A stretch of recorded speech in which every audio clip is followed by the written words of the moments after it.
Hi everyone and welcome back to my channel. Today we're going to be taking a look at another horrible case with you. What happens when a family reunion suddenly takes an unexpectedly fatal turn, switching it from a heartwarming one to a disunion in cold blood? Let's find out in this heartbreaking story of a family reunion without a happy ending, one that questions the act of they lived here in the townhouse where late Wednesday night police found 6 people dead, including 35-year-old Darshani Dilanthaka Akanayake and her 4 young children, spent several lonely years in Canada working to establish himself before reuniting last summer with his wife, Darshani Akanayake. At the time of the reunion, they had 3 young children together.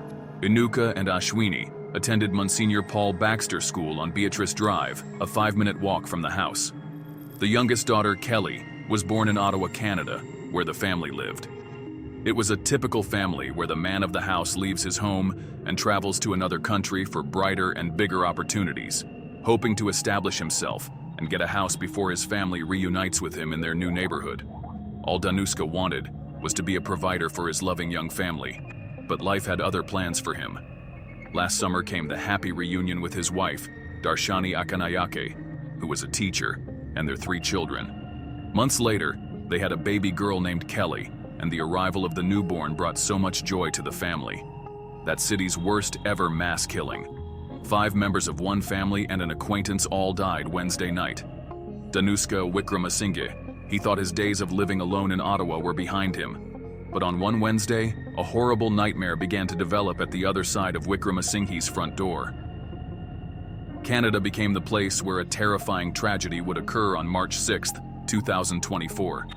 This was the day when the peace and quiet of a neighborhood house was disturbed by an act of violence that left everyone in total shock. The Wickramasinghe home is one that was once filled with the innocent laughter of children. But this night, it was replaced with a creepy and deadly silence that expressed the depth of the loss.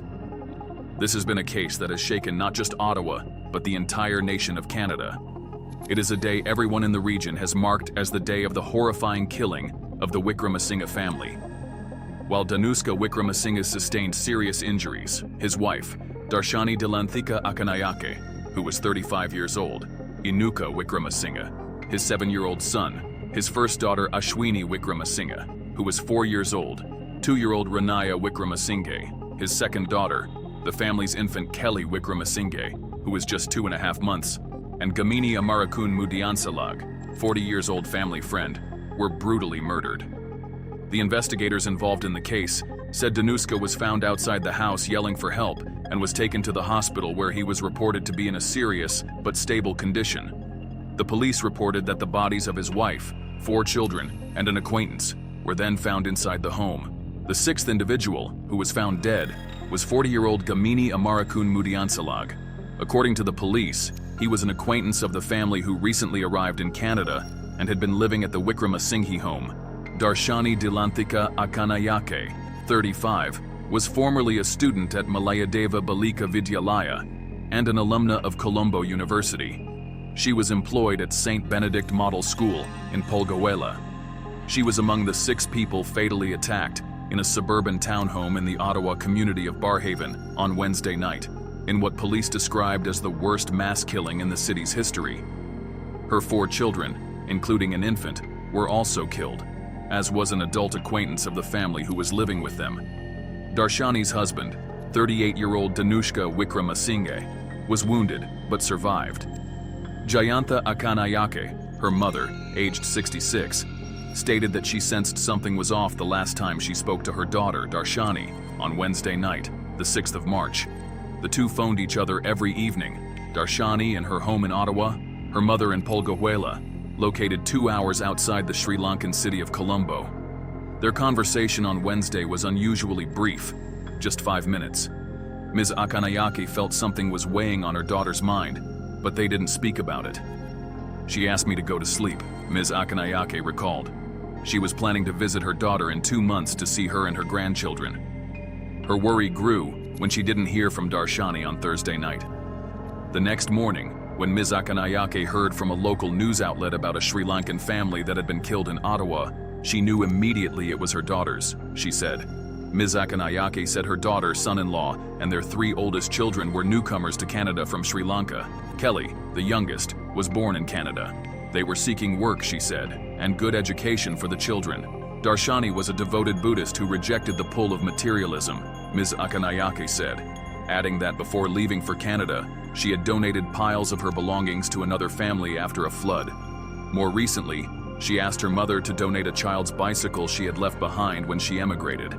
She was a kind, loving, and peaceful young lady, looking out for her parents and her children. Police have arrested Fabio de Zoysa, who also lived in the home. He has now appeared in court charged with 6 counts of first-degree murder and 1 count of attempted murder. As much as old age doesn't always depict wisdom, young age doesn't also always depict innocence.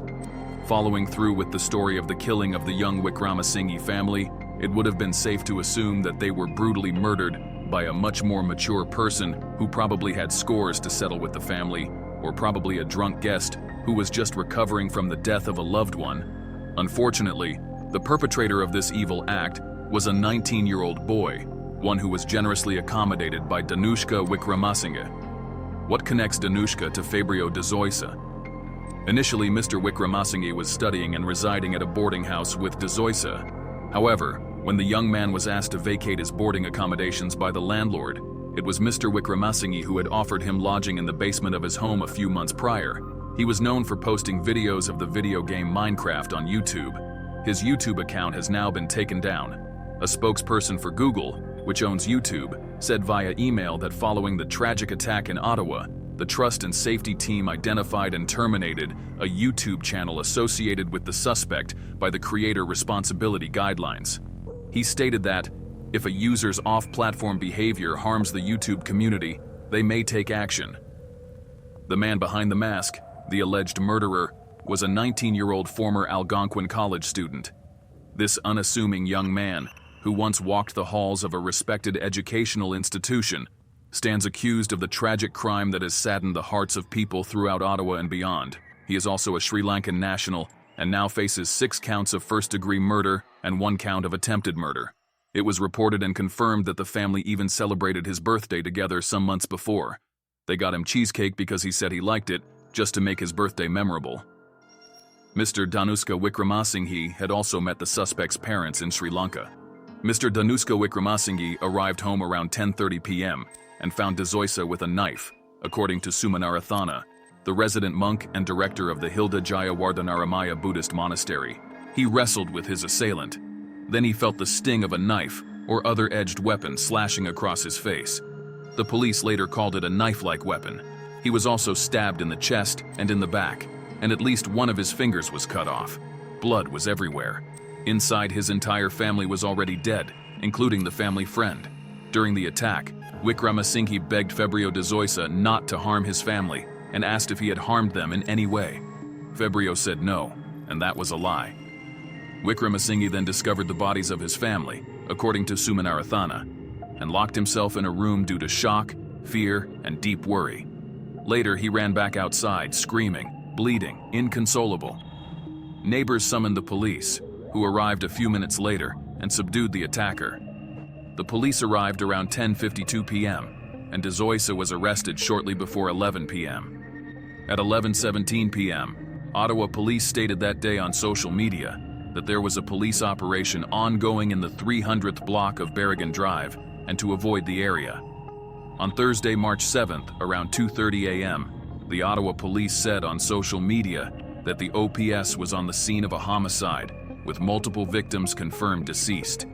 They also stated that one additional person had been taken to an Ottawa area hospital with serious but non-life-threatening injuries. One arrest had been made, and there was no continued threat to public safety. At 6:15 a.m., the police said in a press release that the homicide unit was investigating the deaths of 6 people who were found at the address the night prior. The victims were identified as 2 adults and 4 children. Police said their identities had not been confirmed as of that time, calling it a tragic and complex investigation.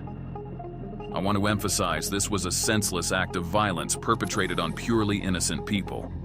Ottawa Police Chief Eric Stubbs told CBC Radio that the homicide was a mass shooting, but later in the day corrected his statement to say it was a mass killing. The police held a press conference at 1:30 p.m.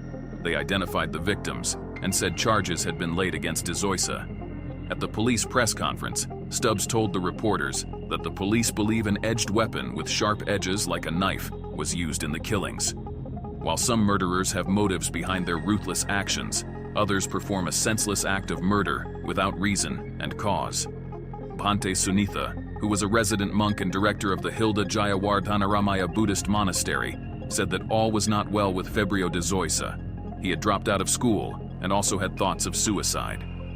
A spokesperson for Algonquin College confirmed that de Zoysa had been a student there, and the last time he attended school was in the winter 2023 semester.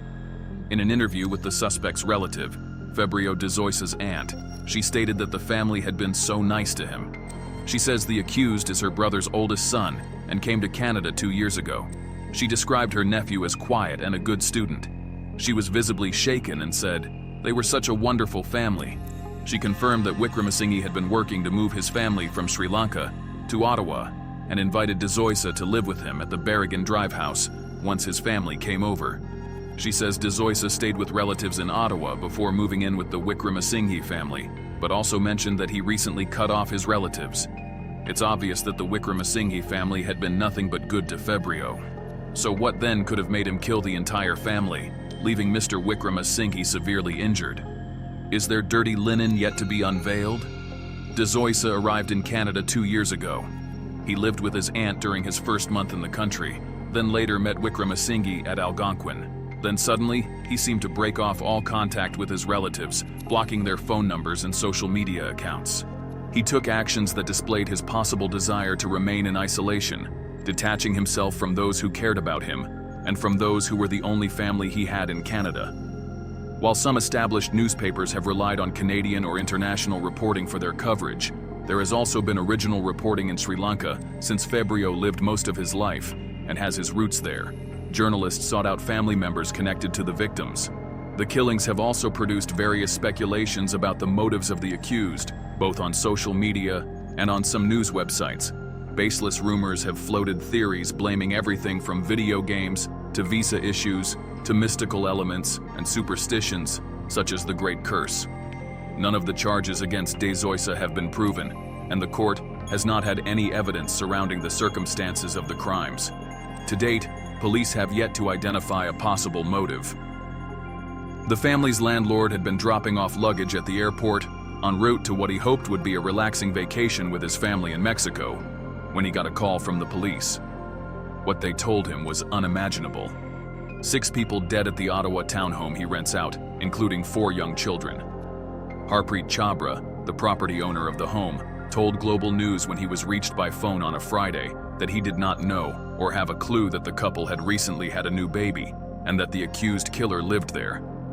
He claimed not to even know Febrio de Zoysa at all because he had leased out only to the family, and he didn't know that they had accommodated an additional person to live with them. Chabra is an Ottawa mortgage agent who rented out the property on Berrigan Drive in Barhaven to a family who had recently come to Canada from Sri Lanka. Chabra says he did not know Ghani Amarakun was living in the house either. According to the property owner, the Wickramasinghe family moved into the Barhaven home last summer. He says the father arrived in Canada first and waited for his wife to come with their children. The property owner describes the surviving father as a very nice guy and a good tenant. He said he was the kind of tenant who always paid his rent on time and also took good care of the house.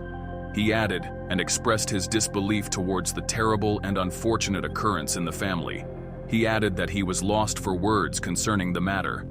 Chabra had hoped his own family's trip would be a way for his wife and children to decompress after the sudden loss of his sister-in-law, not yet 50 years old, to cancer earlier this year. This second unexpected loss has them again mourning. He mentioned that he was trying to help his wife heal by taking her off for vacation, and that was when they heard at the airport that terrible, sad incident had happened. Ghani Amarakun, a 40-year-old man, was said to be an acquaintance of Danushka Wickramasinghe. He was also killed by Febrio de Zoysa, but before his death and his arrival in Ottawa, he definitely must have had a life. He had only arrived in Canada 2 months before his painful demise. He left behind a wife and 2 kids in Sri Lanka before relocating to Canada. He most likely had plans to relocate them to Canada after a while as well. He used to have an active social media presence and appeared to be trying to establish himself as an entrepreneur in his new Canadian country, perhaps to support his family in Sri Lanka. A Facebook profile with the name Gamini Amarakun describes him as a sales and digital marketing consultant. He operated a business called VIP Air Tours and frequently made posts advertising Sri Lanka as a travel destination, with scenic photos of the tropical island while offering to help people make travel bookings to the country. His last public post on Facebook was on February 20th, where he thanked people for their birthday wishes. On March 28th, Fabrio made a brief court appearance by phone, where he could only be heard stating his name and birthday and confirming his next court appearance. He was not previously charged with any crime in the country. The 19-year-old made his first court appearance while wearing a black tracksuit jacket. At the time, his lawyer Ewan Little said he had the opportunity to get quite a bit of disclosure. De Zoysa's next court appearance was then scheduled on April 18th, while his judicial pretrial was scheduled for April 17th. I've met him over video and in person, yes. And do you have from that meeting any sense of what may have happened? I can't comment on that. I'm so sorry. De Zoysa was ordered not to have any form of contact with a few witnesses, including the surviving husband and father. His lawyer said on March 14th that he is currently in protective custody. There was no video link available for the hearing, and De Zoysa's appearance was limited to audio only. His lawyer, Ewan Little, told the court that he had received a volume of evidence so far and had actively been holding discussions with the Crown Attorney's office over further disclosure. The assigned prosecutor, Crown Attorney Louise Tansey, has extensive experience leading the prosecution on a number of difficult cases involving children. At a previous court appearance, Little said he had been in touch with the young man's family and that they were obviously very upset. He said they did not reside in Sri Lanka and declined to say where they lived. When asked about whether Fabrio was going to undergo a mental health assessment, Little said it was probably going to be a few months from that time. He declined to comment on Fabrio de Zoysa's mental state, saying he had only met with him over a video and not in person. Fabrio de Zoysa's lawyer also mentioned that he has no plan to seek bail. Legal experts said that Fabrio's case might take years to make its way through the justice system. Daphne Gilbert, a professor of criminal law at the University of Ottawa, clearly stated that it could take 2 to 3 years. According to her, there are a lot of other preliminary factors to contend with, including whether or not Fabrio de Zoysa is fit to stand trial. She added that the first thing that would probably happen is a lot of psychiatric consultation, which would determine whether Fabrio has the mental capacity to withstand the trial process. Sylvia Rich, a law professor at the University of Ottawa, noted the rule that trials must conclude within 30 months, or 2.5 years after charges are laid. Then she added that if de Zoysa is found fit to stand trial, his lawyer could raise a defense of not being criminally responsible because of a mental disorder. The investigation of the March 6th killings could also be lengthy and complicated. She said that for them to determine more about who the accused was, how he came to be in the house, and some other needed information, would definitely take some time. She continued and stated that on the outside, the entire case should be done 30 months from that period, but she added it could take less time, and de Zoysa will likely be incarcerated for the duration. But she also mentioned how slow the justice system can be, and that there are some other complicating factors, such as a backlog of other cases, which need to be sorted as well. The death of the Wickramasinghe family shortly after they moved from Sri Lanka to Ottawa, Canada, hit not just the families affected, but also the neighborhood and the nation at large.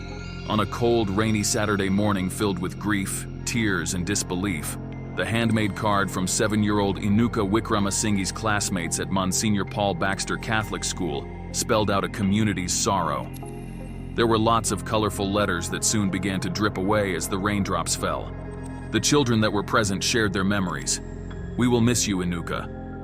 Inuka's friends had a lot to say about him. They mentioned that he was fast, kind, intelligent, imaginative, a good friend, and a soccer player. "We will miss your smile," they said. It was clear that Inuka's teacher was overcome with emotion. He wiped his tears and then set his cards among the other pile of flowers, cards, and stuffed animals.